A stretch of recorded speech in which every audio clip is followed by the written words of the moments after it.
Nick. It's Hey. wonderful seeing you again, my friend. It's been a little while. We've already kind of started talking about a couple of things. I do want to kind of start from the top. You wouldn't mind just giving me like a little bit of an intro, like who you are, what you got going on, and yeah, just like an overview of WhitegloveAI. Sure. So my name is Nick James. I'm the CEO of a company called WhitegloveAI. We were formed on October 17th officially. Probably been operating since August. We were colleagues at AWS, and AWS had massive layoffs, or what do they call them? Employee adjustments, or Some kind of HR technical term for it. They make it sound better than it is. Yeah, exactly. Following that, my world sort of came to a halt. A lot of foundational things shattered for me because, you know, you build your career up over 20 years under the sound safety of a corporation and their loyalty to you and your loyalty to them. And then you find yourself with about a 2 months notice that you're no longer going to be receiving a paycheck. It's kind of earth-shattering. I've never been having been laid off or fired from any job in the past. Any separation was all on my terms. It was voluntary. It was never involuntary. I think that I went through something that I don't think I ever went through it in my life. This sort of emotional state.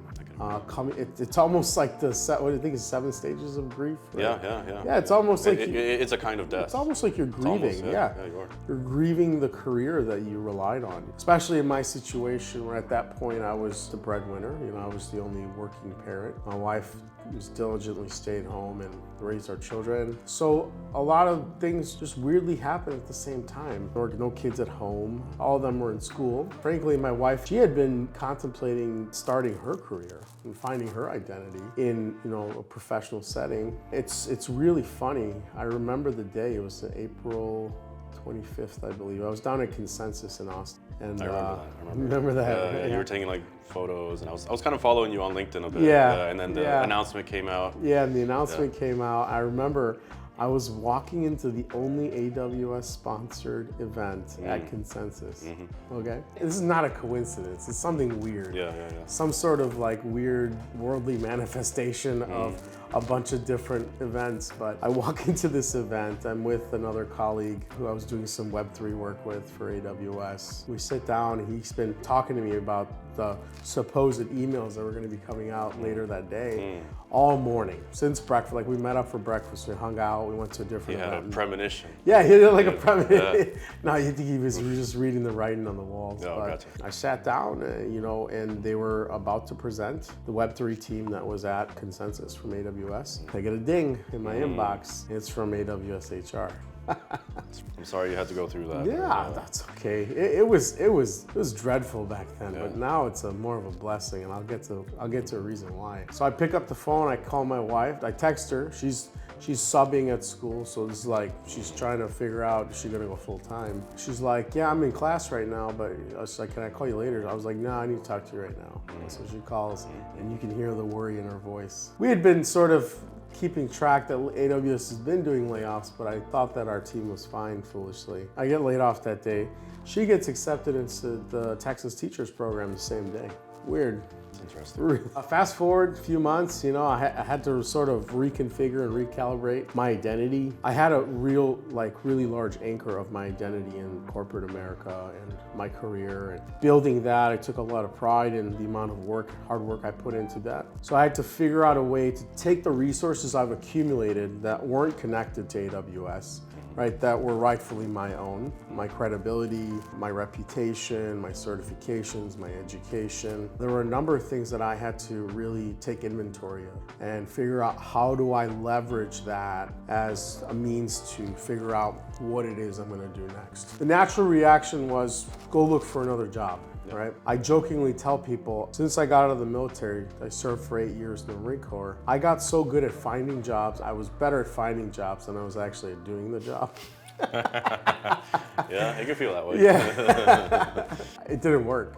Something was wrong. Tried all of it. The whole book. I mean, the book, I teach other veterans, transitioning veterans, this book, and they find success with my tactics. You know, there's specific ways of getting ahead of the applicant tracking systems and things like that. Nothing was working. How long did you spend like in that mode of, you know, I'm gonna just hop into the next thing? Till June. And then I was like, okay, like I'm running out of time here. Yeah. You know, I sold some assets just in case, you know, like I got to prepare for the worst. Yeah. The worst being I don't find a job. So I was able to do that. Luckily had the foresight to do that and the assets available to do that. And then I removed myself from that way of thinking, and it took a long time. A lot of conditioning that goes into being a part of this corporate life. And there's a lot of dependencies, right, that are created. It's almost like, what is that syndrome? Stockholm. Thank you. Yeah, another thing we said at the same time. It was almost like Stockholm syndrome. Like, you know, I always hear, there's a joke, girl or guy, whichever gender, is getting abused by their other half, and they'll jokingly say, well, they'll always make excuses like, well, my CDs are in their truck, you know, like, there's always a reason to stay. There's always a reason, right? Yeah. The benefit of leaving is far greater than staying, but you'll always find a reason to stay. Because it's familiar, it's comfortable. Exactly. Exactly. And now, before I used to associate comfort, I say comfort equals good, right? And now comfort equals bad. I think becoming independently comfortable has become more of a priority to me now than becoming dependently comfortable. First off, I hugely empathize with the situation. I haven't gone through it myself. I'm sorry that you had to go through that. That's really rough. As somebody who is a provider myself, you know, for a family, man, I feel myself getting a little emotional even thinking about, you know, the prospect of like being in that situation of how am I going to provide? What am I supposed to do? Like, no, I can't seem to find the resources to be able to, you know, put bread on the table. I really empathize with that, and I appreciate you sharing that. The good thing about adversity is that it makes you a better person once you come out on the other side of it. And I don't mean this in an insensitive way, but you know, in a way you are becoming like a hunter. You're a proper hunter, whereas before it was like, oh yeah, you were kind of part of the system, but you had other people bringing in the food kind of, you know, for the village. You're becoming a hunter now, man. Hunter, which I like that, even though it's rough right now, I can already see, like, just from like all the things that you're doing and how you're building a team and where you're at right now, the gleam in your eye, man. I can see it. It's happening, you know. Once you accept that, like, yep, the responsibility is on me now. And I'm the one who has to go out and kill and, you know, bring it back and put the food on the table. Like you said, now your comfort is almost an adversary. It's something that you see as like, I don't want it. Like, I'm starting to feel comfortable. Like, this is weird. Like, this is not right. I do think that, you know, the idea of comfort being associated with the corporate world is definitely something that it's built into us. At least here in the US, it's something that we are conditioned, you know, go into that, you know, from very early on. You know, you're a kid, you start getting asked, what are you going to be when you grow up? You know, like, what company do you want to work for? What college are you going to go to? You know, what's your plan? Yada, yada, yada. It's never a question of like, what are you going to build when you get older? Or like, you know, how are you going to be creative when you get older? And I think it comes from, you know, generally, I think it comes from a good-hearted place. You know, our parents want the best for us. And so they see like, the corporate world might be the most direct way for your kid to be like comfortable and live a good life and all that. But then there's the dark side of it, which is, as you figured out, you know, it's kind of like the floor can be dropped out of you anytime. When you rely on somebody else, you might be the best AI scientist or something in the world, but as soon as your role is no longer necessary, there's no empathy. Nobody's gonna care, you know, from the corporation. They don't care. They're gonna look at the bottom line and they're gonna say this person needs to go, and that's it, you're done. That's right.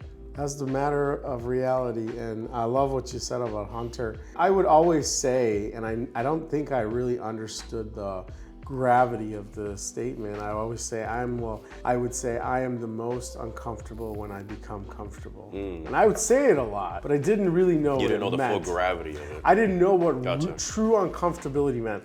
I meant like uncomfortable, like, oh, I'm like, you know, I'm at year 3 in this job and I'm not learning new things, and that's when I'm comfortable. Uncomfortable in the context of the warmth of a company, right? It wasn't uncomfortable like, I don't know how I'm gonna pay my mortgage next month. You know, like, it wasn't that kind of uncomfortability, right? So this is a whole new type of uncomfortability that I experienced. And I would say that you said hunter, I've heard in the past, it's like the difference between a cow that's constantly grazing and a lion that's resting and then pounces to kill and feeds himself for, you know, the next It's on 2 you weeks. Now, it's 100% on you, Funny enough, and I have no problem sharing this because we're a startup, our current compensation plan, its title is called Eat What You Kill. That you eat what you kill. You're in that stage. That's the kind of life we're in. And yeah, that is a good segue. script, yeah. I will say, yeah. So I guess I would just want like an overview, like Yeah, where did absolutely. you guys start? Yeah. Where was the idea? Why did you choose that space? And what do you do? Yeah, that's a great question. I don't think it's set in fully to me. So I was like, I had my head buried in the sand with all this Web3 stuff, which, is still in my back pocket. I'm not saying that it was all for naught. There was a reason I went through that. I built a nonprofit educating thousands of people with my team on Web3 technologies and stuff like that. But what I did learn during that course of time, even though it wasn't a success, was how to build a brand. Right. Before that, I didn't know how to. So I made a lot of my mistakes and I learned a lot of my lessons doing that thing while I was at a job, right? And now that I didn't have a job, it didn't really dawn upon me. I had been researching and learning about AI even before ChatGPT came out. And then once ChatGPT came out, I guess I didn't really understand its full power, the power behind it. Yeah, it took a while for everybody to kind of catch set on. in, yeah, for sure. Yeah, you're like, okay, so it clicked. My HVAC system went out. It was June. My HVAC system, in the middle of Texas hot summer, my HVAC system goes out. I had been reading about retrieval augmented generation, RAG, and the power behind it, how you can help AI focus on a narrow set of documents or data, Grounding it, right? yeah. Grounding, thank you. And I was up in the attic with the HVAC guy, and I kid you not, he's looking at the board on my HVAC system, and he's like, this old guy, he's like pinching, looking at schematics on this tiny little screen. I was like, and that's when it clicked. I was like, I wonder if we could use RAG to make an agent that's trained on Linux system, like my system's a Linux system. Linux, I don't know, repair manuals. And instead of this guy, trying to look at the manual on his tiny little screen, he could have just used natural language to ask a question, diagnose the problem. Where do I find the information? Yeah. Not even where, what is the answer? What could be the issue? Yeah. I can see that, yeah. And so I went off and I pulled, I still have the agent, it's still up. Went and got installer's manual. They're available on Linux's website. Yeah. I just tested it out. I used RAG to train the agent on my Linux system. And I started asking it questions that he was asking. And it produced pretty accurate results. Yeah. And I was like, and that's when it clicked. I was like, holy crap. It's gonna be big, yeah. I did something similar, maybe not as impactful, but it was actually when, I think when Mistral came out, the Mistral 7B model. Yeah. I mean, I don't think enough people knew how big of a splash that was, because it's such a small model. It runs with such a little bit of VRAM, but it does bigger models can do. Yep. But I was running it, I was playing around with it, and I basically fed it the D&D rulebook. And I was like, can it answer questions like, what is the starting gear for a barbarian? And sure enough, it would think for a little while, and then it would come back and it would tell me the barbarian starts with blah, blah, blah, blah, blah. And I was like, oh my God, okay, this is amazing, I don't think I've really used RAG for anything productive yet, but it was a fun experiment, and I definitely had that kind of light bulb moment as well. So yeah, I had a very similar experience there. At that point, RAG wasn't as popular. Yeah. It's funny, I say at that point it was years ago. It was just a few months ago. Yeah, it was months ago. It's moving so fast. It feels like it, yeah. I mean, Moore's law is just completely broken. Or it's broken Moore's law. We're innovating at paces we've never seen in the past. Yeah. The light bulb clicked. I got some friends together that do some AI meetups around here. We're like, okay, let's start this thing. I had been going to a med spa. I forgot, I was getting some sort of treatments or something. And I was talking to my med spa lady out, and I saw there was 15 machines in this tiny little room. It's no bigger than this room. I was like, so you need to know how to operate each and every single one of these? She's like, yeah. She's like, sometimes I forget though. It's like, that's not good. Yeah, no. I was like, okay. I was like, so the first domain I bought in this space was hvacchatter.com for the HVAC use case. And then I bought medspagpt.com. And I was gonna go full on product, right? And then one of the guys that I was, sort of thinking about starting this with, he's like, no, Nick, you're thinking too small. His name's Ben. Ben's a great guy. Ben Pieri, he's local here. He's like, you're thinking too small. He's like, think bigger. He's like, think consulting, think services. He's like, He's like, everybody is focusing on products. Nobody's focusing on services. Yeah. And all these established service companies, they can't find talent. I was like, it's brilliant. So it's kind of like the old adage, when there's a gold rush, sell the shovels. Yeah. Just like Wranglers sold jeans. Yeah. Right? Because if you go after, like trying to dig the gold, you may get some, you may not. You might strike it very rich, but it's like you're taking a huge amount of risk. Whereas if you just sell the shovels, like those are always going to be in demand during the gold rush. And shovels. That makes perfect sense. Yeah. So that was that. That's when WhitegloveAI was born. We bought the domain name. The other two I was working with, they had financial commitments to their family, and we couldn't move on. We're still good friends. Ryan, he runs an AI meetup around here called Prompt Engineers. We still keep in touch, but WhitegloveAI was born. And so it was just me. It was just me until about October when I formed the company. What I started doing is I found this really cool platform called DocSpot. I started building more and more agents, and for some reason my network exposed me to like municipality leadership. So like McKinney and Anna and things like that. I have good friends who gave me exposure to that sort of subset of people. And so I remember I built an agent on 1,700 pages of the McKinney website. Oh, wow, okay. And I sent Mr. Paul Grimes, the city manager, I sent him an email out of the blue. I've never met him before. And I was like, hey, check out this really cool agent. You can ask it anything about McKinney, it'll answer you as long as it's on your website. Wow. That's insane. And that's a good strategy, honestly, like where you're providing that value first. Already, like up front. yeah. You're not even asking for money, you're not asking for anything. You're like, hey, here's this thing that I built for you. Yeah. Like that's well, it's just so new amazing. and novel. Like I always tell my team, I said, show the magic. Always show the magic. Don't try to explain the magic. 100%. It's like a magician explaining a magic trick. Love like it doesn't have the same effect of actually doing the trick in front of the people, right? So I showed the magic, and it got me a meeting. Got me a meeting that sort of was like, okay, I'm gonna hand you off to head of libraries. Head of libraries, really great guy, Spencer.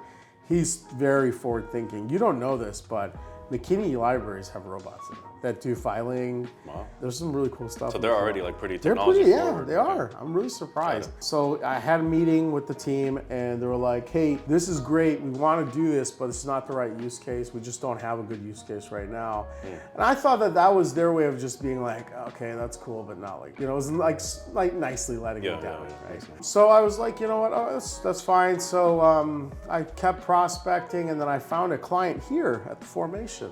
He asked me to come up here, and I was like, man, this space is nice. I signed him on as a client, and then he took me on the full tour. I fell in love with the place. The next day I signed, and I was here. I started working here, and that's when my life completely changed. That's amazing. Completely changed. It's crazy how outside of like the AWS offsite we went to in Nashville, I hadn't entered an office since March 2020. I never realized that I was my own captor, and my office was my own prison cell. Powerful. In what ways? Mentally.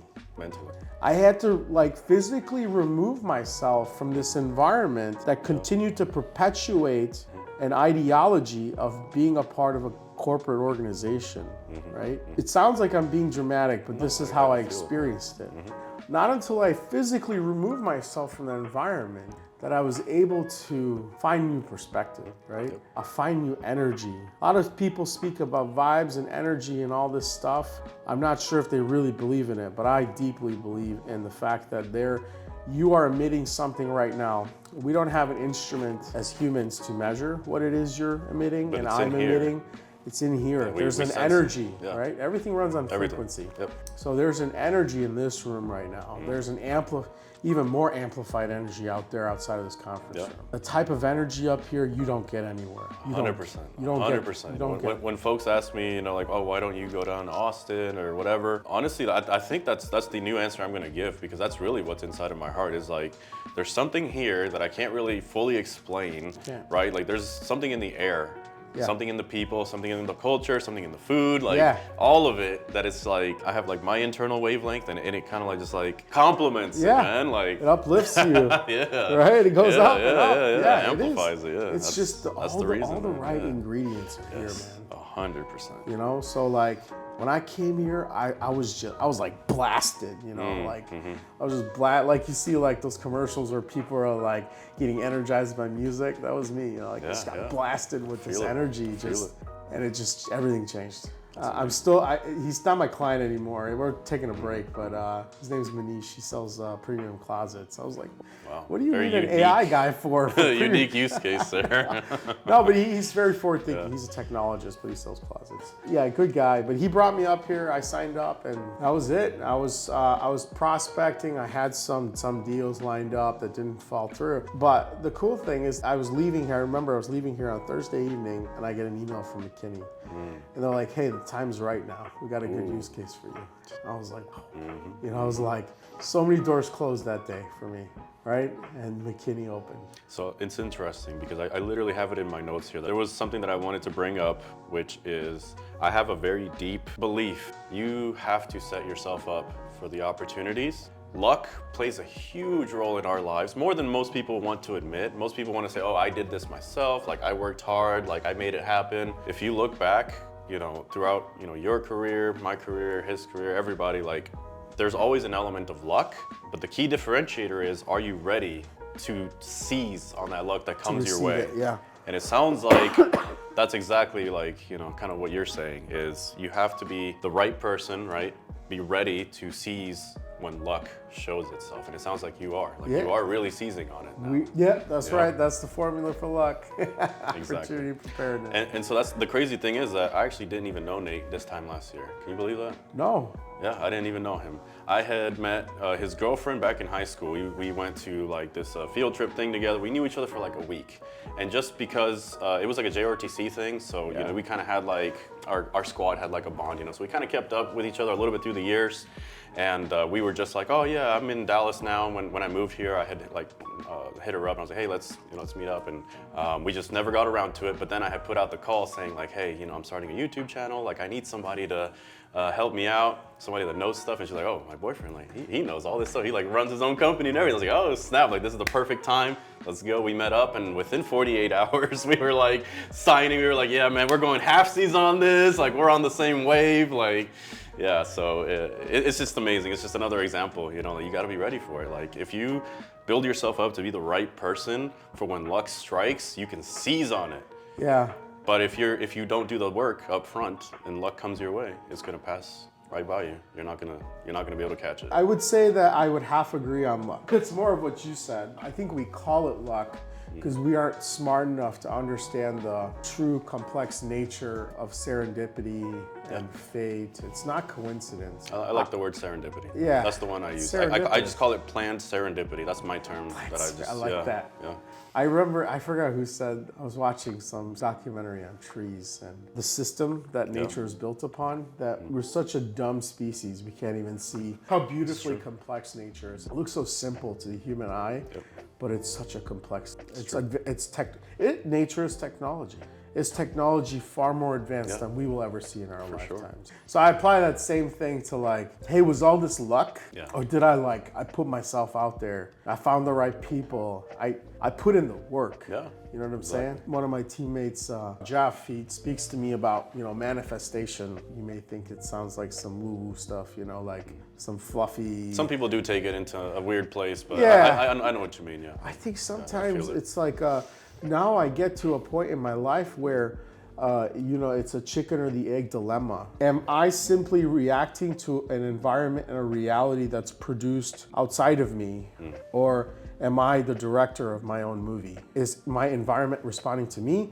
Or am I responding to my environment? Which one is it? I think it's a bit of both. I mean, I think, you know, in any complex system, like all the different agents, they do have the ability to, you know, you have energy within you. You can use that energy in order to bounce into all the other ones, and that creates a wave, right? So I do think there is an element there of like, we do have the ability to do something that like, you know, then comes back to us. So like, even right now, like I could walk out that door, I could go start like shaking hands with other people, and maybe I might find somebody that, you know, has like, I don't know, the business or like the advice or something for me, right? Like I have the power to go out and actually like make that happen. I could just wait around. I could wait in my house, right, just eating Cheetos and watching TV and hope that someday somebody's gonna knock on my door and offer me a job, the likelihood is very low. I'm not gonna say it's completely zero, but it's very low. So it's about what are the things that you can do to put yourself in that position, where you're like ready. So like manifest, like you were saying, right? Yeah. So like you have to like put that energy out there in order to like increase that probability that it will come back to you. It will, yeah. And I think religious people also have an explanation for this. And I think I departed from religion really just to rebel, I guess, because it was like beat into me when I was young. But I'm reconnecting now, and I could see that whatever higher power it is that you believe in, there is something that is far greater than we are, something that created us. And that something plays a major role in our daily lives, whether we like it or not. Sometimes we like to explain it away, calling it luck or coincidence, Well, it's the best word we can use until we actually like know what grasp it is, and comprehend, right? Yeah. I mean, over, in all of humanity's history, we've always used like stand-in words, to explain something until we actually like learn what is behind Correct. it. So yeah, I agree that luck might just be, it's a stand-in word for It's now a stand-in, until we yeah. learn, right? Until we evolve and our brains can actually capture more of the universe. Because right now we're looking at the universe through a pinhole, basically. And that pinhole is the limits of our own brains, right? Even the smartest humans, like they have trouble, right? Like they're asking questions, and the way that they explain it is they say, like the universe is the answer. We just don't know what questions to ask. That's right. And that's what all of science and everything is about. That is, you're absolutely right. It's 48, right? Or 42? What is it? Yeah, 42. Yeah, the answer to that. That's the answer. Now we just need to know what questions to ask. Perfect. No, I love that we're getting into some like philosophical discussion too. That's amazing. It's a very philosophical journey. Yeah, it's true. This wasn't very mechanical. A lot of soul searching. It's a lot of what are you truly made out of? Like, do you have the intestinal fortitude and the grit and all these like things that you don't learn in school, you're not exposed to when you're in the safety and comfort of a corporate environment? Do you have it inside of you? I still don't know the answer. I'm still figuring it out. And I think there are a lot of really successful people who are still asking themselves that same exact question. They measured themselves to a standard that they will never attain. I think that if you continue to push the bar up, you move 1 inch closer to the bar, you move the bar up 2 inches, right? You're never gonna reach it, but that's what it takes. Some people may not agree with that approach, but. No, that makes perfect sense. So you gave us a good overview of where you came from and what are some of like the early wins that you had and kind of you started talking about like where you're at now. I did want to understand, why did you choose the security focus? Was this just like based on your experience? What was like the strategic purpose behind that? Of course, yeah. No, that's a great question. I was deep into the whole Web3 thing. We were throwing events here. I mean, we had events at Toyota, at Chase. I mean, we're gaining a lot of traction. And one guy came in. I don't know if he wanted to piss in my cereal that morning or I don't know what, but he's like, Nick, don't stray too far away from what you do best. I was like, I took offense to it. I obviously I didn't show offense there, but like internally, I was like, feels like, oh, he probably doesn't think I'm good enough to like. And it didn't click for me until now. I spent 16 years doing this. I was gonna walk away from it. So I'm like, you know what? Here's a really neat intersection. Nobody else. The southern United States, I can guarantee, because we've searched. There's no other company focusing on cybersecurity and AI at the same time. Services. Products, yes, and they're our partners. If there's a cybersecurity AI product, they're probably our partner already. You said cybersecurity and AI. Are those two things like separate? Are they like two separate parts of your business, or are you actually like an AI security company? Like which one is it? Or is it like? I'll give you the pitch. Okay. So our 30-second pitch is we are a collective of cybersecurity professionals who are highly experienced and highly passionate about our field. We've come together to explore both the promises and the risks that AI present to humanity. Damn, you rehearsed that. Oh, no, this is my pitch. That's nice. This is how I open up every call. So we've intentionally set up our business around those two things, promises and risks. Our business efficiency practice helps businesses tap into and explore the promises that AI presents to businesses, whereas our security services practice focuses on helping businesses address the risks associated with using AI. So together, we're able to deliver a more comprehensive adoption journey for our clients, because this is how it always works. The business is very reactive, right? The business will go find the new cool things to help them maintain that competitive advantage, right? Whatever tool or technology that they can help them maintain their current market share And grow. or grow, right? Their market share, they will always do that. Security will always come and say, well, no, hang on, slow down, right? So I think that if we bring the two passions together to do it safely and securely and to go fast and do things at speeds that have never been done before with precision that you've never been able to achieve before, unite the two, I think that's a more comprehensive solution and also an approach that most organizations should be taking. They're always saying push security left, go to the left, go to the left. How far left are you gonna go, right? Like, are you sitting inside of procurement, right? Like, where is security? When do you start the conversations with them? So why not have a bunch of security guys do shopping for your AI tools, right? Because it's built in.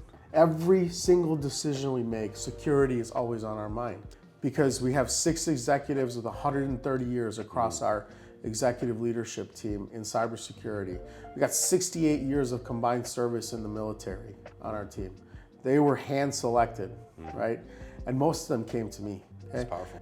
I won't say this person's name, but one team member just recently quit their paying job to come work here at WhitegloveAI because of the things that we're doing. We're doing things differently. Every one of us is financially independent. We have a certain runway and we are able to sustain ourselves and work and sweat, right? And pay here and there for staffing on certain gigs. But we are gonna grow tremendously this year in 2024. Our goal is 3 to 5 million in revenue, top line. And so we have 5 service offerings under the business efficiency practice and 5 under the security service. And in all cases, we're cross-selling. If the lead came in and they signed up for a service on the security side, we're looking for opportunities to cross-sell on the business. That makes perfect sense. There's problems in both places. I really love that you mentioned the risks and promises. There's that dual nature, even especially with AI, something so brand new. There's a lot of promises that it's making, it's going to change the world, it's going to make, everything easier, yada, yada, yada, but it does come with downsides. Yeah. Some models that might have false data or, data that's heavily biased or maybe even dangerous. If you have a model that might be potentially internet connected and it gets told to do something that's not good. So there's a lot there, but what I really like is that you are seeing that as an opportunity to harness both sides of it. Yes. You're not just becoming another one of those security firms where it's like, oh, we're gonna scare you into paying for our services because, oh, AI is scary, it's coming for you, it's like, you gotta pay us to let us protect you. Skynet. No. So what I really like there, and this is another one of like my maxims in life, is that the best work is done when the incentives are aligned between everybody that is, working in that chain. Amen.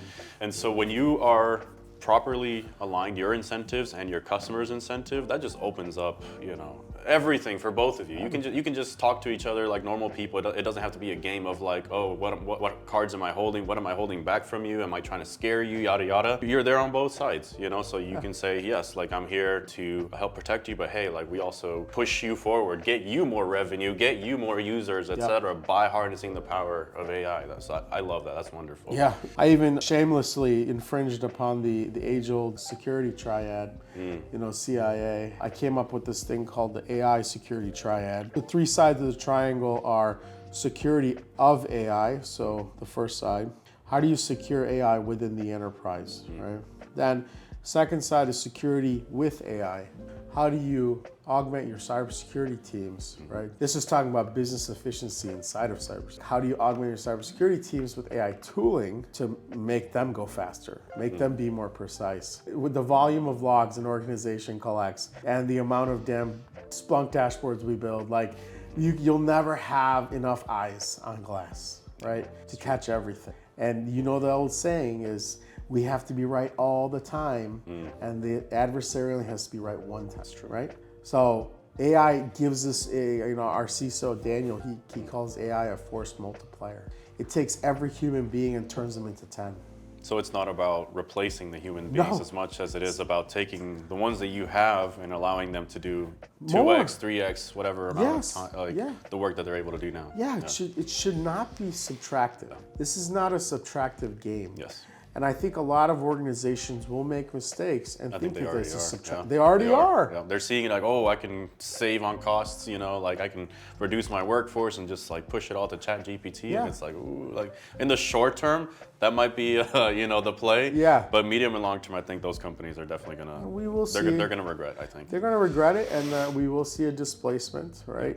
But the good news is that I think McKinsey did a study on the human workforce and human displacement in the workforce. And I think that the good news is that it will eliminate 68% of job categories, but it will create more job categories than it eliminates. But the 80% of statistics are made up on the spot, so don't quote me on it. It's something to that effect. I don't know if it's 68 exactly. Yeah. I don't want people going out there quoting me, but go look up the McKinsey study. It's pretty thorough. Obviously, it's all guesses, right? That's what forecasting is. Yeah, but I think in general, I would believe it anyways, just because, if you look historically, whenever there's some kind of technological revolution, right? Yep. You do see all of the jobs that were dependent on the prior technology kind of fall by the side, Yeah. and then there's a bunch of new ones that now harness the new technology. So I think they're, even just on an anecdotal basis, I would probably Correct. agree with that. That makes sense to me. The last side of the triangle Yeah. is a step of maturity with security through AI. How do you enable autonomous agents to provide security for the organization with minimal human intervention? So that's just a way to think about AI and cybersecurity in those crossroads. Yep. Just hanging on what you said, industrial revolutions have always helped us do things faster, easier, but this, I have to say, is the first revolution, right, or the Renaissance, whatever you want to call it, that's actually challenged human intellect. Can you explain that more? If you listen to Sam Altman and his last dev day, was like 2 months ago when they released GPT Turbo, version 4 Turbo, the whole GPT store was his first step on the journey to autonomous agents, right? So these autonomous agents, those are the ones that can they will replace Jobs. lower level labor. Yep. Yeah. I'm not talking about like masons or painters or anything. I'm talking about lower level white collar jobs, right? So I think that a good segue into safety. AI safety, the executive order from the Biden administration on safety. There's a lot of things going around safety. The EU just came out with, surprisingly not super restrictive act, but it'll come into effect in 2025. ISO just released our flagship offering, Secure AI, is centered around ISO 42001, which came out. I was just reading about that. In December. So I think there's a lot of really good work going on around safety and what ISO likes, or I think NIST likes to call trustworthiness, AI trustworthiness. I think we're going to see a really big groundswell of people who want to generally, continue to develop AI, but do it safely to where we don't end up in a Skynet situation, because the potential exists. So would you say that your company focuses on one of those angles of that triangle that you talked about, or is it like you're trying to cover all of them equally? All three equally. And that's really speaking to the security services organization. On business efficiency side, we're even challenging, like this morning, I just put an article out or a post out there on LinkedIn about challenging the age-old practice of knowledge management. It's completely. We were talking about knowledge wisdom. I saw something about that. Enterprise wisdom. I read a little bit about it. Yeah, enterprise wisdom is how do we create this harmonious layer of data that stretches across the enterprise, right? Where you don't have data silos anymore. Yeah. And you have obviously security and access controls, but each department, our team even, has their own agent that interfaces with, and this speaks to the data plane versus management plane in Zero Trust, right? This fits really well into that narrative, the Zero Trust narrative, right? Keeping portability of data minimal, but having access to the data, right? To be able to retrieve insights and analytics and do work on top of the data, or reproducing, copies into test environment for testing, right? This can all be done through retrieval augmented generation. That will be huge, because I think one of the biggest problems that I deal with, and being a security consultant, you've probably seen it too, customers not knowing where to document things, not knowing where things sit, not knowing who's responsible for what. Right. If we could just have an agent that we can talk to and it records, the current state of things as things are developed, etc. And you can just query it and just ask it like natural questions like, hey, where does, what's this piece of information? What's the current policy on X, Y, or Z? Yeah, that's massive in terms of reducing friction for companies that is currently just hours wasted on, trying to find where things are, what is the current policy, or blah, blah, blah, blah. Like, you can just focus on work and you just define, you define Jarvis. Yeah. That's what Jarvis was to Iron Man, right, to Tony Stark. And that's possible. That's the crazy thing. We, WhitegloveAI, can do that today. That's what we are doing for the city of McKinney. 219,000 residents, right, exploring AI. A municipality exploring AI. It's freaking exciting. It's amazing. You're right? Truly amazing. Yeah, we can make that. We can bring that to life. It's actually a reality now. People think it's science fiction, but we have the access to do that now. It's fascinating. That's amazing. So I noticed that on y'all's webpage, you call yourselves the world's first managed AI service provider. Thank you for bringing that up. I wanted to just ask, what does that mean? Because you mentioned, you're a consultancy, you're doing services, etc. When I think of a managed service provider, I think of, I'm offloading some work onto someone else. It's not so much like advisory, it's almost like staff augmentation. So would you say that kind of like fits? Yeah, so 3 components. Okay. So we do advisory consulting. We're doing things very white glove. Everything's tailor fit, right? And then we'll do systems integration. We're very partner heavy. We go to market with our partners. We'll help implement our partners' technology. And then lastly, we'll do managed services where necessary, right? If you have this thing we installed for you, we're not just gonna pack up our bags and leave. We wanna maintain a long-term relationship with our clients, so we'll help you manage it. And eventually, perhaps it's a sort of a cessation plan, like we manage ourselves out of it, which is the perfect case, not for our revenue, but ultimately it's client satisfaction. That's what matters to us. Well, I mean, even from your side, I would imagine that y'all want to focus on things that add value. You don't want to get stuck so much into maintenance mode. No, we don't want to bog down, but we would consider ourselves, and actually Russell Swinney, our Chief Revenue Officer, and a little bit of Jeff Bankard, our Chief Product Officer. Our last team meeting last week, Russell brought it up. He's like, we're the first managed AI service provider. He's like, it's a maze. I was like, done. Mace. We got the domain name. Trademarks being processed right now. I love it. I'm not kidding. No, it's actually happened. That's wonderful. In a period of 3 hours. That's great. Got the domain name and got someone to start their trademark paperwork. That's amazing. It's in your name, White Glove AI. You want things to be very customized. Do you think, or do you feel that might someday become a limitation to your growth, to your scalability, being so customized? Or do you see yourselves as maybe needing to standardize over time? Or I think there's going to be a number of WhitegloveAI would become apparent to a portfolio. One unit I didn't talk about, you may be wondering why we have a chief product officer, is because we have something called a product incubation. Inside of that unit, we build a number of scalable companies, and then we incubate them there, and then we move them into their own legal entity once they get funded. So it'll be a portfolio, and perhaps there'll be a company that focuses on long-term playbook-driven work, but we want to remain highly consultative, boutique, and tailor-fit, because there's no one-size sort of cookie cutter. We make the right dish that's right for you. We know the ingredients, we know the good ingredients, we know this salt is different than this salt, right? It's like we understand the quality. There may be 10 vendors in this discipline that do this same thing, but we know the best one. We know how to evaluate them, and then we'll partner with them. We always choose best in breed, best in category. So I think, one of the best things that y'all can do, and you've probably already identified this, just thinking out loud here. We are in a place where for 99% of companies, there's a lot of like that fog of war of like, what the hell is AI? What can I use it for? I've heard that it can do great things, but I've also heard some bad things that it could do. Like, I don't know where the heck to start.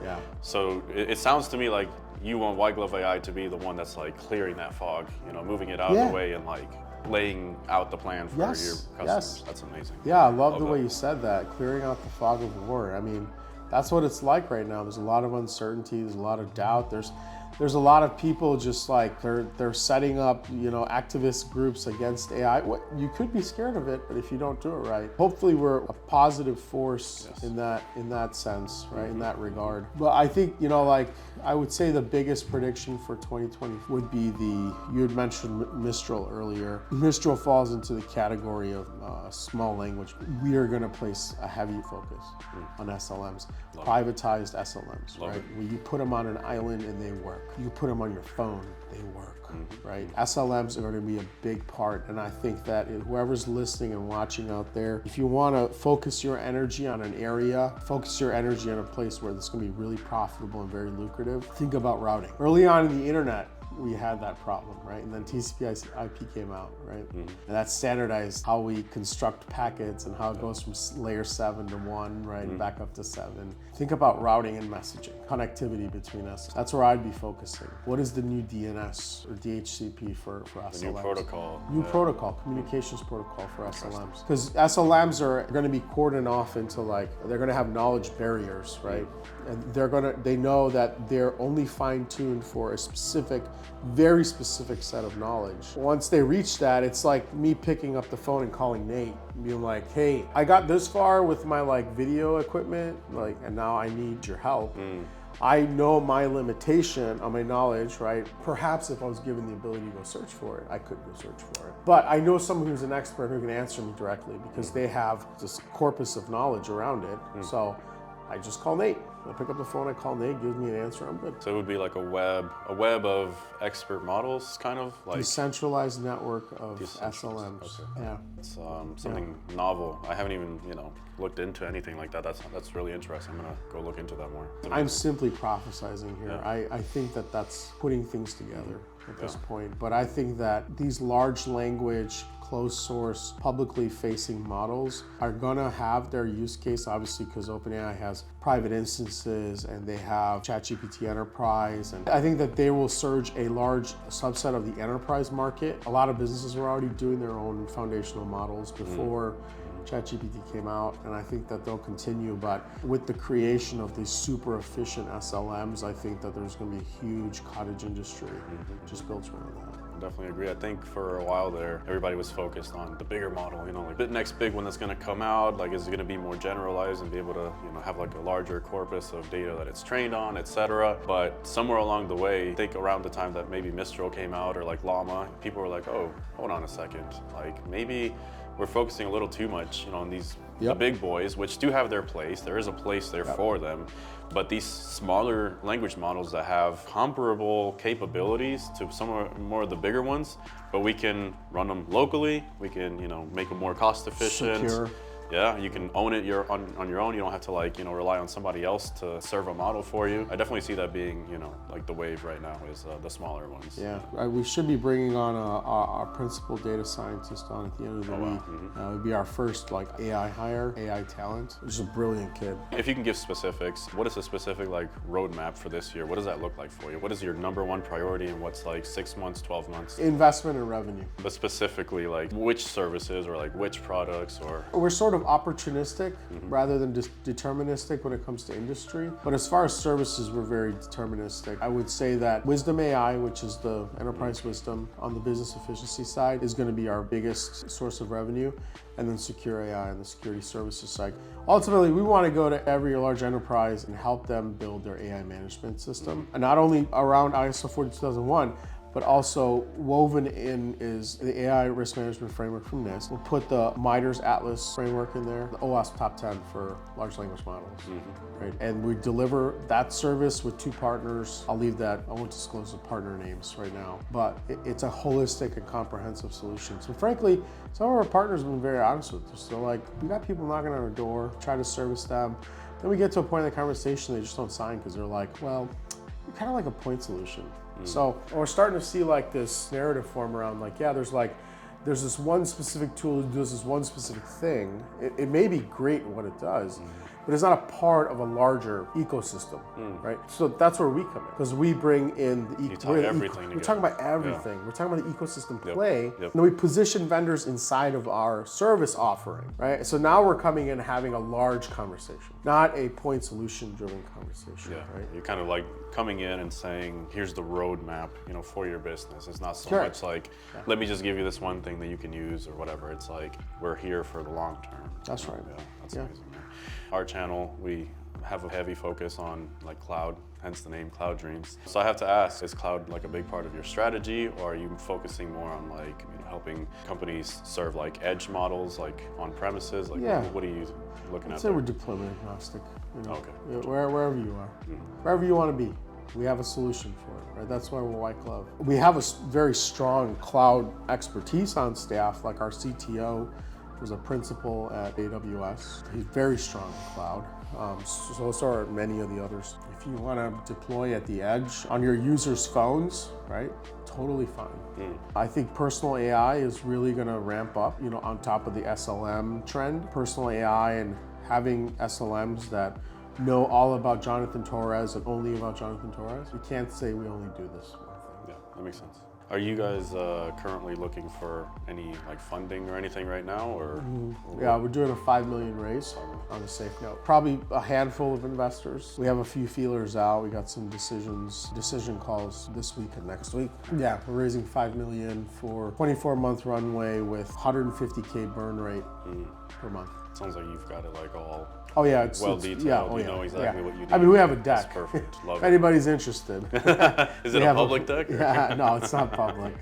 It's not public, amazing. but we're sitting at the crosshairs of a $2.65 trillion market. AI will be by 2032, and cybersecurity is projected at $538 billion by 2032. So we're sitting at the crosshairs. Yeah, for sure. And you guys are the only MACE, so you're well positioned. So I do want to dive a little bit into your team a little bit. You kind of mentioned a couple of folks already, but could you just kind of like recap, like who do you have on your team? Why did you decide to add them? What are they all like on right now? Yeah, absolutely. So our department structure, right? So we have business, that's me. Then we have operations. I'll leave that person unnamed because they're currently working a full-time job and they're sort of here on stealth. Our VP of Ops, Jeff Bankard's our Chief Product Officer. That's a department. Alyssa Vrix, she just joined the team last Friday, so we haven't even our team hoorah yet with her yet.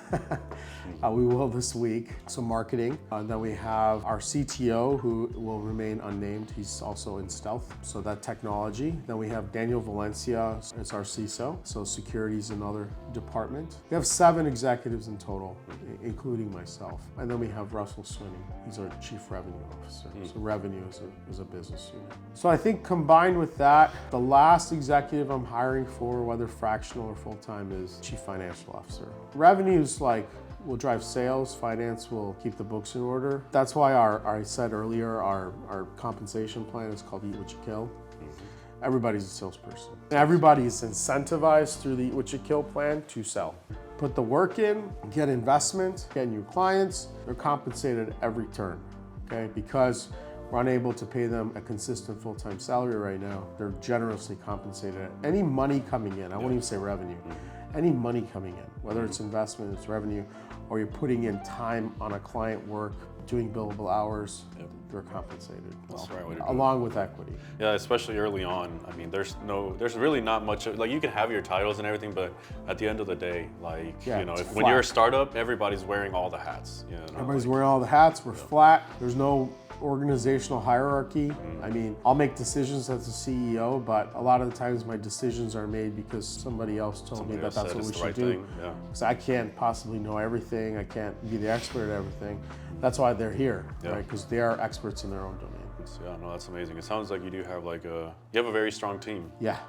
So you're very well poised. It sounds like you know the products and services you want to offer. You know exactly how much money you need, etc. So I mean, I think y'all have all the ingredients. I wish y'all the best. I really do. Thank you. I'm gonna move a little bit into away from specifically questions about your team or your business. I really appreciate all the details you've shared.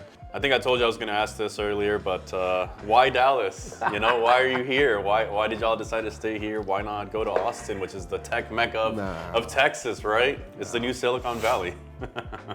No, it's the energies here is different. The energy here is mature, you know? Yes. It's like feel that. it's unbridled, it is youthful, but it's youthfully mature. Yes. Right? There are serious people here with a lot of serious money, and there's a lot of generational turnover happening right now. Okay? There's a lot of people who've made it really well in oil and gas, etc. Right? They're phasing out now. They're going into retirement. They might be passing away, Yeah. and their children are taking on their generational wealth. And their children are born natively in some capacity, are internet native, they're mobile native, right? They're cloud native, Yeah. right? So we're seeing just this huge groundswell of just new class and new type of investor in this arena. And a lot of big companies are settling here. The amount of economic activity happening up there north of McKinney, I don't know if we can measure it. I mean, there's everywhere. There's cranes everywhere. There's cement trucks. There's construction equipment. They're literally building new highways, like going further north, you know, closer to Oklahoma. There's so much land. Yeah. McKinney is huge. McKinney has 219,000 people. Guess what percentage of land is still undeveloped? Guess, just guess. I would, the lion's share, the majority of it. 55%. Is undeveloped. Just Texas in general is huge. great for that, but yeah, I definitely agree that, That's you know, huge. like Dallas, we've been able to like just expand out, and we still have like so much space. So like anybody that wants to come here, you know, like there's a place for you. There's a place for you. There's opportunity here. Yeah. That you could be the nichest of niche, the weirdest of weird. Yeah. There's a spot here for you, right? Yeah. And I think that there's just a general sense of optimism. And it's a growth mindset that's pervasive across this entire northern corridor of Texas. Yeah. And I think that if you believe that you can add value to that, please come here. Yeah, I think that's a good shout out there. I think, you know, Austin has been the focus of a lot of, you know, the migrations, especially from California, companies coming over. But I definitely think Dallas is undervalued. But I think a lot of people are seeing the value because there's, I mean, if you look at the stats of like people that are moving here, there's something going on, right? Like there are folks that are realizing like, okay, like Austin's cool, but Dallas has something special going on. Like there's something going on up there. You know, what's unique about Dallas and just the DFW, that this metroplex, is that we have like distributed centers of revenue and centers of excellence here. We're not all situated in one mecca or this metropolitan, right? That's right. Very astute. Yeah. Yeah. Because we do have, and we also have in Austin. It doesn't matter who you are.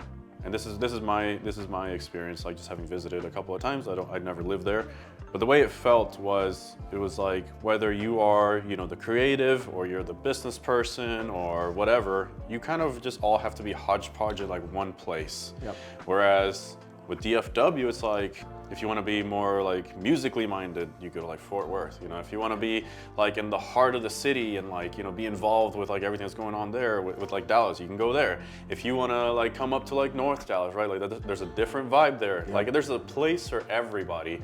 Like we still all get along very well, and I love all the pieces of it. But it's nice to be able to kind of say, okay, today I'm feeling like I want to be creative or something. Like I want to go like play some music or something. I know where to go. Yeah. I can go there. And or today, you know, I want to be more serious and I want to work on my business. I'm going to go here. You know, Yep. It's like there's a place for everybody, and I love that. I'd be remiss if I didn't mention Frisco. I mean, we're sitting in Frisco right now, right? Frisco, You're right. boy, Frisco is. I would say Frisco is the next New York City. Really? Yeah. Wow, that's big words. Big words. Yeah. I feel it. I feel like this is what New York felt like in the early 1900s. I can see that. You know what I'm saying? I mean, we have all the right ingredients here. We're at the Dallas Cowboys, even though we didn't do so good. I was hoping, you know, our background would be like a lot more triumphant today. I know, right? It's all good though. But we still love them. Yeah, we still love them. They're the world's team. They're America's team. America's away team, right?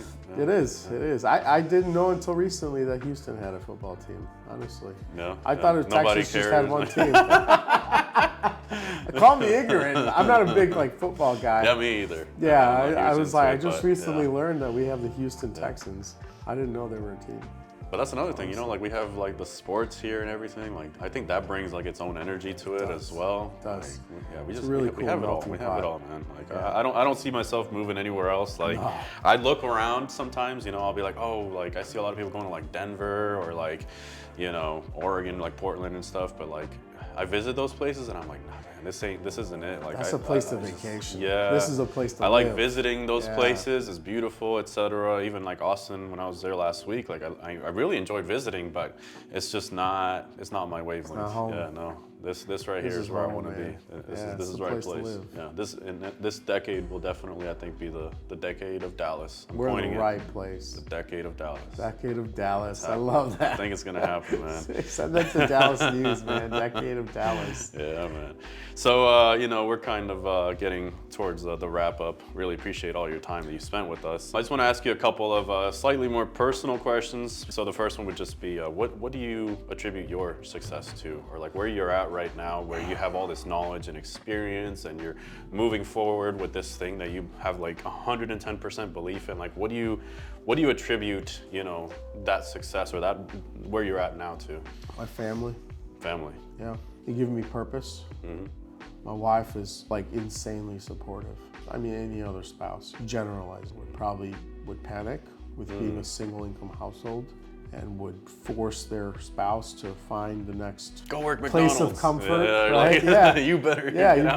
better do this, you better do that. Yeah. She just blindly trusts me. Wow. It works for us. I'm not saying blindly trust your spouse. Like, I mean, obviously there's checks. It's a deep and- trust. a It's not even deep blind trust Yeah. necessarily. It's a deep trust. Yeah. I think blind's a bad word. So she's just so deeply believes in me and my abilities to take care of our family, because that's all I've known. That's all I've done. And now my oldest, my son, he'll ask. He's like, so you know, like WhitegloveAI is doing good. You know, I was like, yeah. So I'm like, yeah, we're doing pretty good. He's like, so why are you doing it? Very inquisitive questions. I'm like, where is this coming from? Like, you never asked me anything when I was like working at AWS. It's cool though. He made me think. Like I took a pause. I'm gonna take a beat before I'm just gonna answer this like I'm answering an 11-year-old. I want to answer this like in a way that he'll remember my answer at that moment. I told him I've now taken on the responsibility of feeding 4 generations of the James family.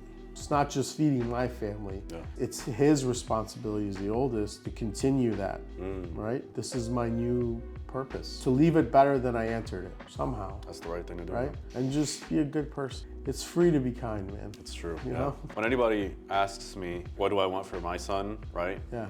I never give an answer saying like, oh, I want him to follow in my footsteps, or I want him to go into tech, whatever. I want him to be a good person. If I can do my part as a father and help build him into a good person, right? He can do whatever the hell he wants. And that isn't mindless. Yes, be good, but being good has so many different facets. Well, it's to it. also about being a man, right? Like man. there's a definition there. We have like a sense of honor, a sense of duty, Yes. a sense of like, Yes. you know, like we have like integrity, Yeah. something that we have to do with our lives. And Like you are there's something there, and that's part of it. productive member of Yes. society. 100%. Right? That's a part of being Yeah. good. So I think that some people misinterpret it. They're thinking that what I mean or what you meant is like you want them to be a nice person. Like No. like that's okay. That's a part of it. But being Yeah. a good person, like an upstanding citizen, like somebody that people can trust and follow, like that's what I mean when I That's say a it. good person. That's it. Who do you look up to? Do you have mentors, or do you, I don't know, maybe feel like it's more like self-directed, or maybe it's your peer groups that are helping you more? I would say I look up to my family, but I definitely look up to my wife. She's tenacious and just ferocious. She's an amazing person. I look up to my kids. They teach me new things every day. Maybe help me remember things that I forgot as I became an adult. You know, I agree with that. Yeah. there's just certain Just things seeing that things was through trained their out eyes. of. Yeah, it's true. That and my team. You know, I look up to my team because they're great to their own right. They do a lot of things way better than I do. That's why they're here. So I'd say, yeah, my team, my family. I think that's really a deep answer, because it's something that resonates with me. I've said it before to other folks that there's certain things that I look up to my son. Yeah. He's a 5-year-old little dude. Like, what, you know what? Most people would be like, what the hell do you have to look Yeah. up to? But like, Yeah.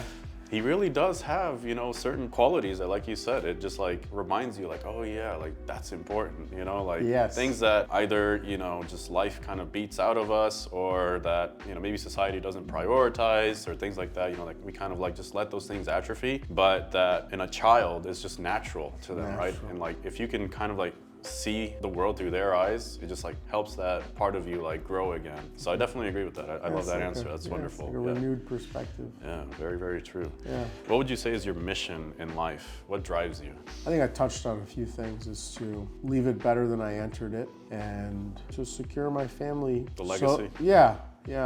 I always had this thought, and I never knew how to articulate it. One day I saw it. I like sharing it with people. It goes, hard times create hard men create easy times create easy men create hard times, and it's just a cycle. So I think that also my mission is to not create easy men. Perhaps I create easy times, because that's what's next after hard times create hard men create easy times. I would describe myself as hard men. Marine Corps for 8 years, and first generation Indian, right? Like my parents came here with nothing. I barely saw them because they were always at work, just trying to put food on the table.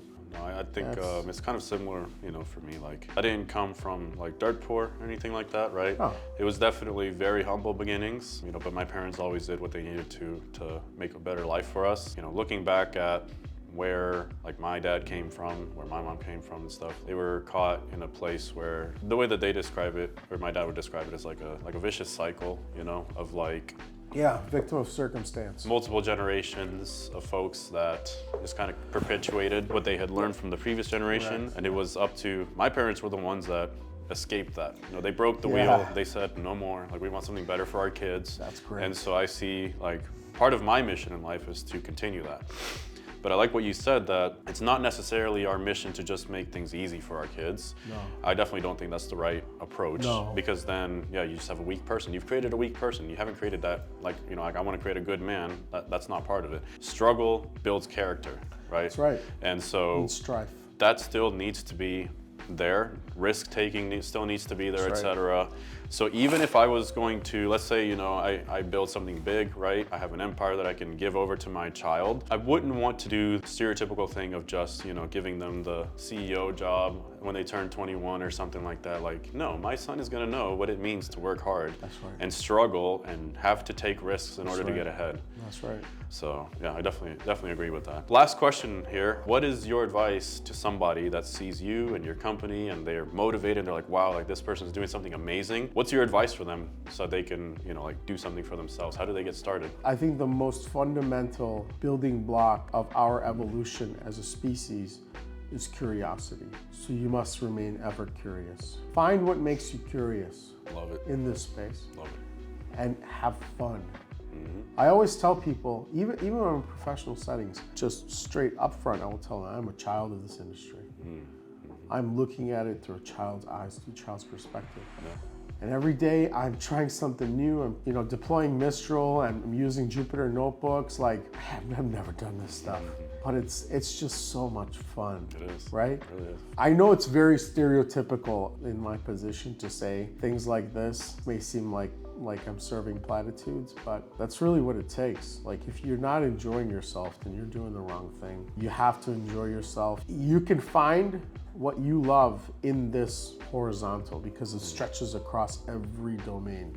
No matter where you are, what you do, it can touch your life, but you need to inspire and spark that curiosity within you and go do it. Find what you love. The intersection, Ikigai, I always talk about, right? The intersections of the four concentric circles. You find your purpose, you find what the world needs, and there's two other circles. What can make you money? Yeah, like yeah, some other ones, I love Ikigai, yeah. But this is an opportunity. This is the internet all over again. We're in 1994 right now. People don't really understand, and there's people on late night talk shows who are making fun of it and saying it's a fad. And the pundits will be pundits, right? They make money off of it. So. They make money off of it, right? So go find your place and go have fun. It's an amazing time to be alive. Love it. Yeah, no, that's good advice. I think if I was gonna add anything, I would say like literally start now. That's the best. Start thing now. That's the best thing that anybody can do. Like Yeah. as soon as you find, like you said, what is that thing that makes you happy, that like, you know, fulfills your creativity, that like is interesting to you, start. Just how you said, you're a child of the industry, right? Like you're just learning this stuff, and yet you're already got this plan, this team, etc. You're moving forward with it. You're not waiting around. No. That would be my add onto what you said. Is just as soon as you find it, start. Do something. Even if it's just talking about it to an audience of one person on Twitch or on YouTube or whatever. Go to a meetup. Yeah. There's meetup. always something you can do. Like the worst thing that you can do is to sit around and just wish. Sulk. Yeah, and sulk and just Watch and do Netflix. nothing. Yeah. Definitely agree with that. So yeah, thank you for all. Get uncomfortable. Yes. Comfort is discomfort. You should not be good. You should not be happy with comfort. Comfort is decay. Yes, comfort is decay. As Amazon would say, it's the beginning of day 2. You want to stay day 1. Day 1. Never. I remember that. Jeff's quote is still in my signature line. Yeah. Never let anybody smooth you into your surroundings. Let it always remain day 1. Day 1 is, you know, always like treating each day as if it's like, you know, the first day, not getting into like a rhythm, not getting it comfortable. And he was like, oh, day 2? Day 2 is death. Like that's the beginning of a slow death. You never want to get to day 2. And that always like, you know, sits in my mind. I highly agree with that. There's a lot that Jeff has said that I love. So wonderful. Is there like any plugs or call to action that you want to provide the audience? Where can they find you? More information, etc. We're on LinkedIn. We're heavy on LinkedIn. Find us on WhitegloveAI.com. You could read our news publication. It's littered with tons of really great content. AtlasAI.news is our publication outlet. That's the brand. Tons of really great articles out there. Just find us on LinkedIn. Find us on the website. You can always email me. It's simple. It's Nick with a K at WhitegloveAI.com. Whatever it is, just reach out. I'm sure we can figure out a solution because that's what we do. We figure out solutions. We're problem solvers. That's it. That's amazing, man. Yeah. It's been a wonderful time talking today. I would love to be able to catch up with you in like 6 months, yes, or, you know, a year, and see where y'all are at. I'm really excited, honestly. Like, yeah. I really want to see how y'all do. I mean, I've already been following. Sounds like y'all have the plan, you have the team, you have the mindset, man. I'm so excited for y'all. So thank you so much for being here with us today. Thanks, it's been a wonderful conversation. It was awesome, man. Really great to see. It was cathartic. Seriously, I love it. I don't have many opportunities like this to speak broadly, so it's really I think you'll have more, honestly. Yeah. Hopefully so. I don't take enough time to do this stuff, but this was really good, man. It's good to you know, get it's exposure. Good like emotional release. Therapy session. It's like a therapy session. Thank you for joining us today. This was an interview with Nick James, the CEO of WhitegloveAI. I hope you enjoyed our conversation. I hope you got a lot out of it. If you liked this kind of content, if you want to see more of it, please like, subscribe, comment down below with what was your personal favorite moments from the interview and what would you like to see more of in the future. We really appreciate it. Please like and subscribe. It's these things that really make our channel grow. We really appreciate it. We'll see you all in the next one.